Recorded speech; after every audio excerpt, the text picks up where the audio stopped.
My name is Mark. I've just finished my full service with the British Army. Currently on my resettlement, I chose Universal Skills Group to learn how to be a domestic installer. It's 5 weeks long in total with electric vehicle charging points at the end. We've also done my 18th edition and my 2391 inspection and testing. I mean, initially, lots of options. You know, deciding do I want to go plumber, gas, health and safety. In the end, I chose electric vehicle charging points because I thought with the way the country's going green and electric vehicles will be part of the future, I thought that'd be a good industry to break into.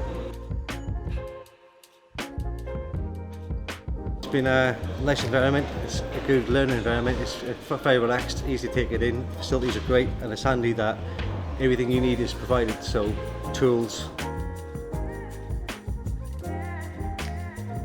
For myself, ELCAS was a new area for me. I've never used it before, even though it's always been available.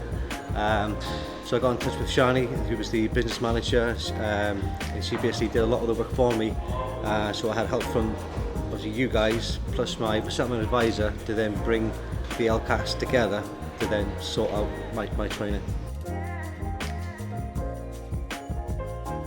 I mean, anyone that's certainly looking to retrain as a domestic installer or electric vehicle charging point installer, by all means, you know, come up here. They teach you everything. Yeah, would definitely recommend.